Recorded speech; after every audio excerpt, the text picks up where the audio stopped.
the weeks that followed, Ikenna found reasons to visit the riverbank more often, and each time he sought out Amaka. They spoke of many things: their people, their hopes, and their dreams. Slowly, a bond formed between them, one that went beyond the boundaries of their clan. Amaka too felt the pull of their connection. Though she knew the danger it posed, a love between a freeborn and a slave was not only forbidden, it was dangerous.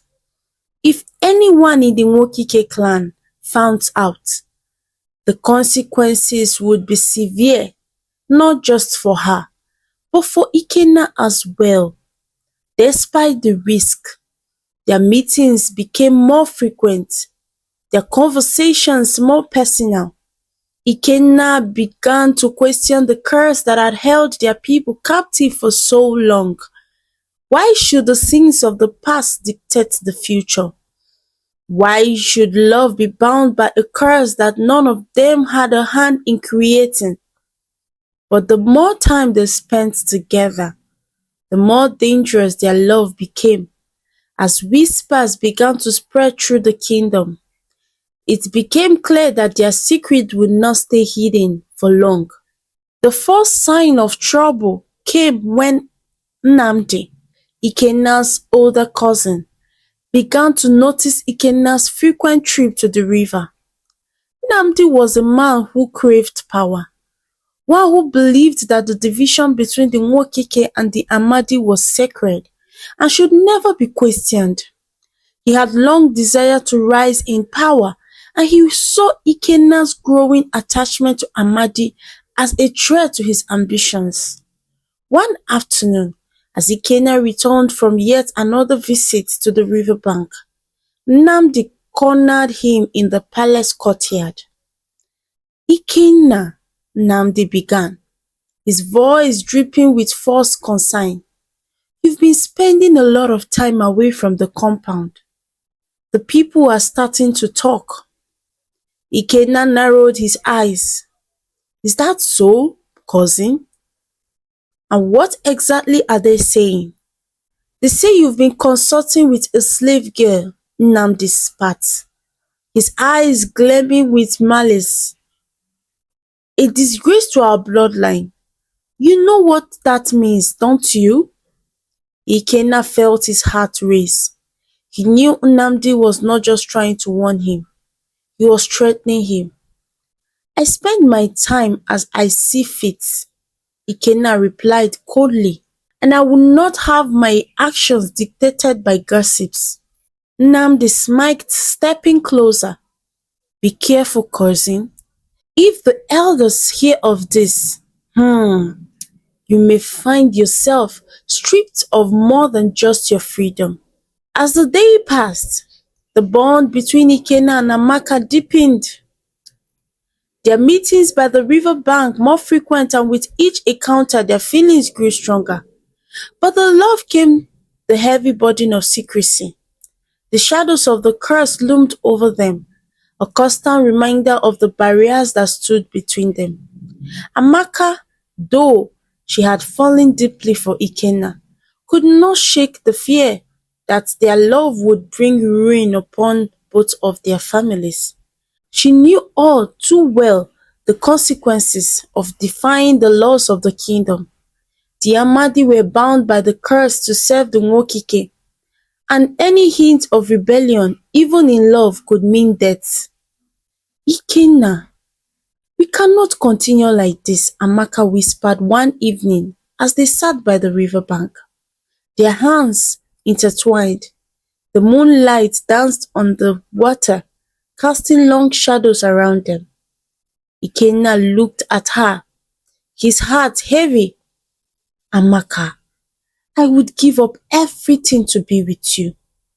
The laws of our people are unjust. Why should we suffer from the mistakes of our ancestors?" Amaka shook her head, her eyes filled with tears. "You are the heir to the Nwaokik, Ikenna. You cannot throw away your birthright for someone like me, a slave. If your father finds out, if the elders find out, I don't care about the throne. Ikenna's voice broke, filled with frustration. What good is power if it means living a life without you, Amaka? Amaka's heart ached at his words, but she knew the reality of their situation. The kingdom would never allow a freeborn and a slave to be together, and the cost of defying that law could destroy them both. Still, in her heart, she could not deny her love for him.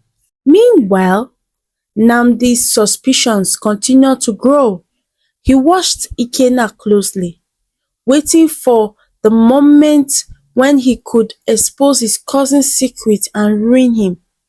Nnamdi was ambitious and he had long envied Ikenna's position as the heir to the Nwaokik clan.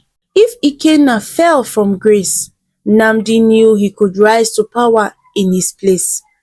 One afternoon, while Ikenna was away from the palace, Nnamdi approached Igwe Obieze in the great hall. The old chief was seated on his throne, his face lined with age and wisdom. Though Igwe Obieze was still strong, his health began to wane in recent years, and many believed that the time for a new leader was near. Igwe, Nnamdi began, bowing respectfully before his uncle. There is something I must bring to your attention. It concerns Ikenna. Obieze looked up, his eyes narrowing. What is it, Nnamdi? Speak. Nnamdi hesitated, choosing his words carefully. Ikenna has been spending much time outside the compound, away from his duties. There are rumors circulating among the people, rumors that he has been consulting with an Amadi woman. The chief's expression darkened, his grip tightening on the arm of his throne. An Amadi woman? Do you know who she is? Nnamdi nodded. Her name is Amaka, the daughter of Onyedike, the blacksmith. I have seen them together by the river. Obieze's face twisted in anger. This cannot be true. Ikenna knows the consequences of such action. He would not be so foolish. I thought the same, Igwe, Nnamdi continued, his voice low and smooth. But I fear he has allowed his heart to lead him astray. If this continues, it could bring shame upon our clan and weaken your legacy, my king. The chief sat in silence for a moment, his mind racing. He could not allow Ikenna to endanger the future of the Nwaokik clan, nor could he tolerate such a disgraceful union. The curse that had divided their people for generations was sacred, and it was not to be questioned or defiled. I will speak with Ikenna, Obieze said finally, his voice heavy with authority. But this must remain between us for now. Do not speak of it to anyone else. Nnamdi bowed once more, a satisfied smile playing at the corner of his mouth. As you wish, Igwe. The tension in the air was palpable when Ikenna returned to the palace that evening. His father, Igwe Obieze, was waiting for him in the great hall, his expression thin and unyielding. Ikenna sensed that something was wrong the moment he stepped inside. Ikenna, his father's voice boomed through the hall. We need to talk. Ikenna approached cautiously, his heart sinking. He could feel the weight of his father's anger before a word was even spoken. I have heard troubling rumors, Obieze continues, his eyes boring into Ikenna's. rumors that you have been seeing an Amadi woman. Ikena's heart pounded in his chest. He had known this day would come, but it didn't make it any easier. Father, silence, Obieze thundered. Do you understand what this means? You are the heir to the Nwaokik. You cannot tarnish our bloodline with a slave girl. The curse that binds the Amadi is sacred, and you know the laws. But father, Ikena began, his voice trembling with emotion. The cost is unjust. Amaka is not to blame for the sins of their ancestors. Why should we continue to punish her and her people for something that had happened long ago? Obieze's face hardened.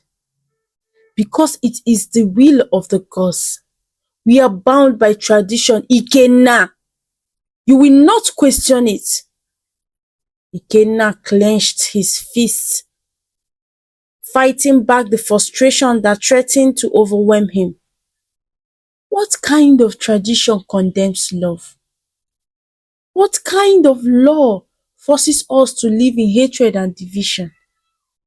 The kind that keeps the kingdom in order, Obieze roared, rising to his feet. You will end this foolishness with the Amadi girl, or I will strip you of your title and your birthright. Do you understand me? Ikena stared at his father in disbelief. The weight of his word crashed on him, but deep inside, he knew he could not abandon Amaka. Not now, not ever. I understand, Ikena said finally, his voice low. But I cannot do what you ask. The silence that followed was deafening. Obieze's face twisted in rage. And for a moment, Ikena feared that his father might strike him. But instead, the old chief turned away, his shoulders shaking with fury. Then you are no longer my son, Obieze said coldly, his back to Ikena. Leave this place. You are banished from the Nwaokik clan until you come to your senses. Ikena stood frozen, his heart breaking at his father's words. Banished, cast out from the only home he had ever known. But as painful as it was, he knew that his love for Amaka was worth more than any title or birthright. Without another word, Ikena turned and walked out of the palace, leaving behind the life he had once known. As the news of Ikena's banishment spread, whispers of rebellion began to rise among the Amadi. For generations, they had lived in the shadows, bound by the curse that enslaved them to the Nwaokik. But now, with one of their own, Amaka, at the center of a forbidden love, hope began to stir in their hearts.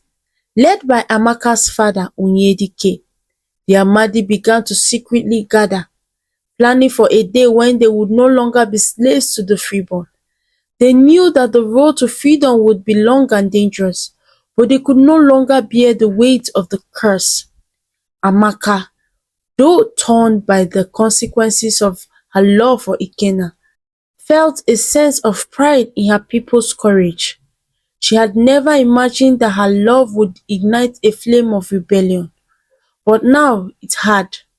She knew she had to be a part of it. We cannot remain in chains forever, Onyedike said to the gathered Amadis one evening. The time has come for us to rise.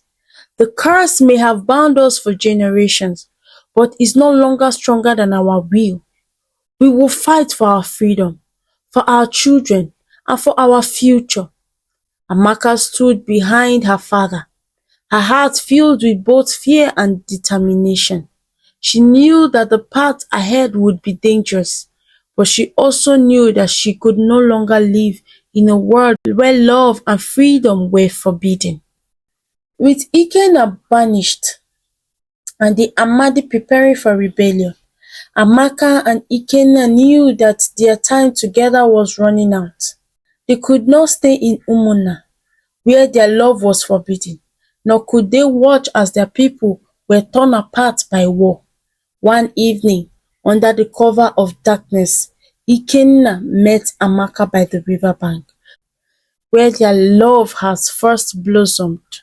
"We must leave," Ikenna whispered, his voice urgent. "We cannot stay here any longer. The kingdom will tear itself apart if we do."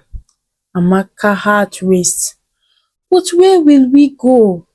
The world beyond Umunna is vast and dangerous." "I don't know," Ikenna admitted. "But I do know that as long as we are together, we can find a way to survive. We can build a life far from the curses and the law that binds us." Tears filled Amaka's eyes as she looked at him. She had never imagined leaving her home, her people, but she knew that their love could not survive in Umunna. If they stayed, they would be hunted down and their love would be destroyed. "Ikenna," she whispered, "I will go with you." And so, under the clock of night, Ikenna and Amaka began their journey, leaving behind the kingdom of Umunna and the curses that had shaped their lives.